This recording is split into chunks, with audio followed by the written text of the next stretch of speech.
Hi, I'm Susan Clare, GourmetQuilter. Thank you for being here. I thought I'd show you today just an idea I had. I went looking for something to make using the fabrics that are a little bit like a newsprint or that sort of thing. So the fabrics that I've got here have got writing on or diagrams in the black and white, so kind of like printed paper type images. And I wanted something that I could work with those, a few of those, to make something else. So I came across this block called the Disappearing 9 Patch. So we start with a 9 patch, and many of you may know this block. It's not a new idea. So I've made my 9 patches.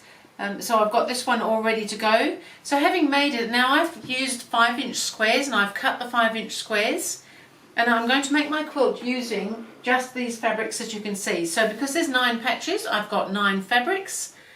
So I've got a sort of grey in the centre, and then I've got these 4 black and white type printed looking ones, and then I've got just some soft colours. I've got a soft blue, a soft sort of yellowy colour, a green, and another grey, because I wanted it to be that soft muted look but still have this nice printed fabric look here. So what we need to do now, having made all 9 patches, so I've cut myself some 5-inch squares from my fabrics, and I've joined them together to make my 9 patch, which is kind of fun in itself because they're nice big patches. It's quick and easy.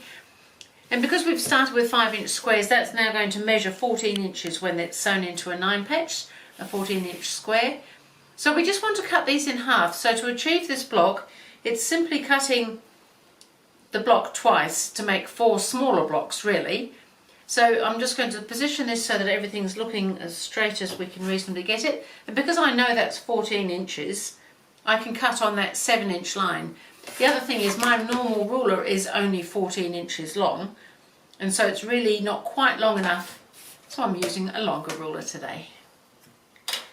So I'm just going to cut up here halfway along, and I know I'm halfway because my block is 14 from the end here, so I'm on the 7 line. I like to line things up with my board when I can. And I've sewn the blocks, the 9 patches together, because I'm pretty sure you know how to make a 9 patch these days, just using 1/4-inch seams. So you could use any size squares for your 9 patch. Of course, it's going to affect the final result of the size of the block. So I'm just going to turn these 2 around now so that I can cut in half the other way. I find that's easier than trying to cut sideways. Same thing, I'm 14 inches across, so I'm going to cut on the 7-inch line.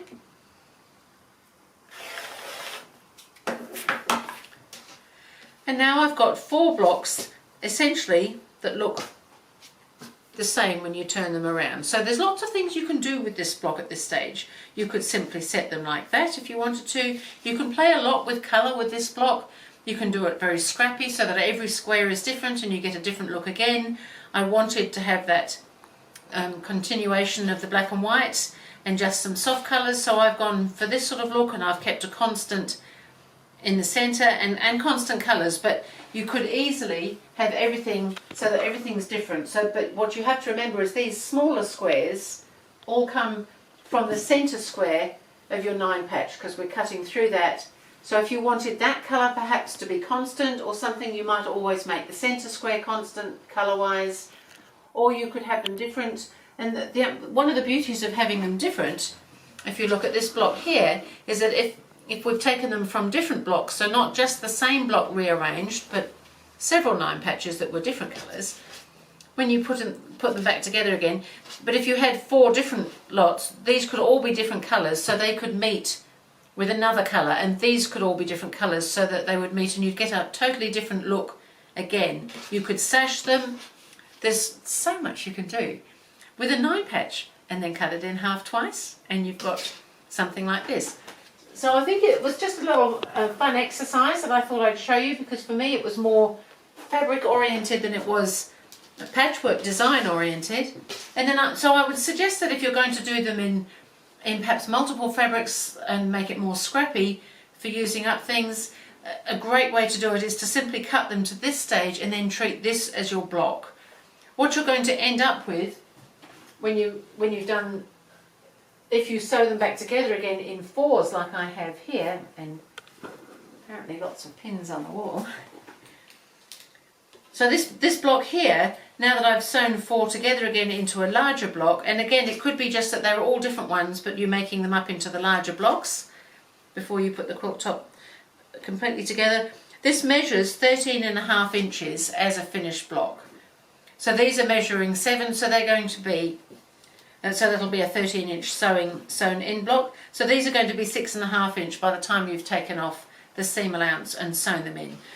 Because I've started with 5-inch squares, of course that would change if you were starting with a different size square. So I'm just going to pop this back up here again because I'll just show you with the other block. It has endless possibilities, something like this disappearing 9 patch. So because I've got, oh, I might put a blue one in the middle. So as you can see, I could be having them going around this way and you'd have a different look, but I'm going to be putting it this way, which is giving me these 2 smaller squares together. So you can see you can just treat this, which way is this one going? This way. You can just treat this as these are your blocks now. So you've made a larger 9 patch like this, you've cut them down, and we've ended up with these now measuring 7-inch blocks so that they're a 6.5 inch finished block. So I think you can work out some fun things to do with something like that. And I've got some of my colours sitting close together because I'm just using a limited number of colours. That is going to happen. So I've got my sort of yellows there and I've got my greys together, but for me that doesn't matter to have a random association of colour like that. I like that softness that it's giving. I like that I can use these printed fabrics because I just love fabrics that actually talk to me in the way of having words and things on them. But you may not have, you might have a different preference, you might want to use something quite different. Just colours work really well. So that was the disappearing 9 patch where I've used some of the fabrics that look like written paperwork, and I just thought that was an interesting way of doing things, starting out with a 9 patch. I know that if I make 16 of these and cut them down to that, it will make me quite a nice lap size quilt. So that was just an idea for a disappearing 9 patch for you and the fabrics. Thank you.